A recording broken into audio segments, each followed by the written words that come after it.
fumer pendant la grossesse, ça comporte des risques sur la santé de la maman et du fœtus. Tous ces risques dépendent de la quantité de tabac qui va être fumé par la femme enceinte. Il n'y a pas de dose en dessous de laquelle ce n'est pas dangereux, il n'y a pas de risque. Donc même à partir d'une seule cigarette, il y a des risques. Mais par contre, la bonne nouvelle, c'est que dès qu'on arrête, on a déjà les bénéfices à l'arrêt de la cigarette au bout de 24 heures. Il n'y a plus de monoxyde de carbone dans le sang de la mère et l'oxygénation du bébé redevient quasi normale. Et le risque de retard de croissance intra-utérin est diminué tout de suite. Aussi, très rapidement, on diminue les risques de fausses couches, de grossesse extra-utérine et de décollement du placenta.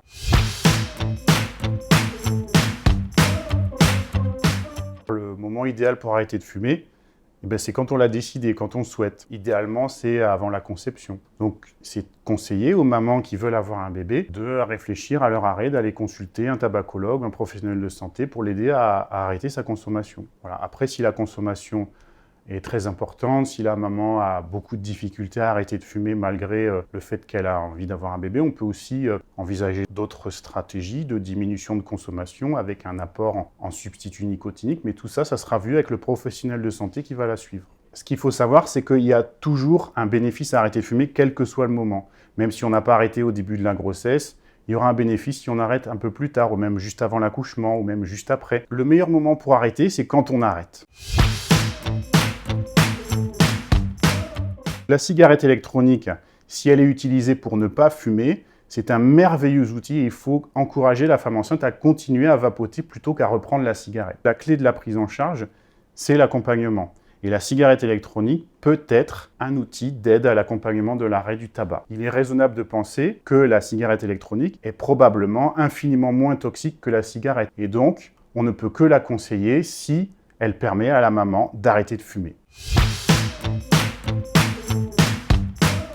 Oui, on peut prendre des substituts nicotiniques pendant la grossesse et l'allaitement, c'est même recommandé pour un sevrage efficace. Les patchs et les pastilles n'apportent que de la nicotine dans le corps. La nicotine, c'est la drogue qui nous donne cette sensation de manque, mais le problème, c'est que dans la cigarette, à côté de la nicotine, il y a 5000 substances cancérigènes, il y a aussi le monoxyde de carbone, qui tout ça sont délétères pour la maman et pour l'enfant. Donc, les substituts nicotiniques ne contiennent pas toutes ces substances cancérigènes et ils permettent de se sevrer sans avoir cette sensation de manque physique. Concernant le pictogramme qui est apposé sur les boîtes de substituts nicotiniques où il y a écrit déconseillé aux femmes enceintes ou interdit pendant la grossesse, les études ont montré qu'en fait, ces substituts nicotiniques n'étaient pas dangereux pour la femme enceinte en elle-même, même si on garde le patch pendant la nuit, et n'étaient pas non plus dangereuses pour le bébé pendant l'allaitement. Donc, compte tenu du bénéfice que cela apporte en aidant la femme à arrêter de fumer, la Société francophone de tabacologie, les sociétés savantes recommandent l'usage de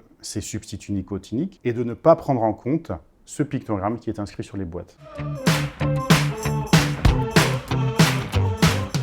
Souvent, les femmes enceintes qui fument ont cette pression de la société, ce regard qui les culpabilise beaucoup. Elles se sentent coupables et ça renforce de manière négative leur envie de fumer. Alors qu'en fait, elles sont victimes de leur tabagisme. C'est pour ça que c'est très important que l'entourage de la femme enceinte soit contenant, maintenant. Si la femme enceinte est entourée de gens qui fument, elle est soumise aussi au tabagisme passif, qui aussi comporte des risques pendant la grossesse. Donc cet accompagnement global de la femme enceinte pour l'arrêt du tabac, que ce soit actif ou passif, peut être réalisé par le professionnel de santé qui suit la femme et son entourage. À l'heure actuelle, les sages-femmes ont eu une extension de compétences à l'entourage de la femme enceinte, c'est-à-dire qu'elles peuvent prescrire des substituts nicotiniques et accompagner pour un sevrage tabagique l'entourage de la femme enceinte, qu'elle soit fumeuse ou non. Tout ça pour aider à améliorer la santé de la future maman et de son bébé.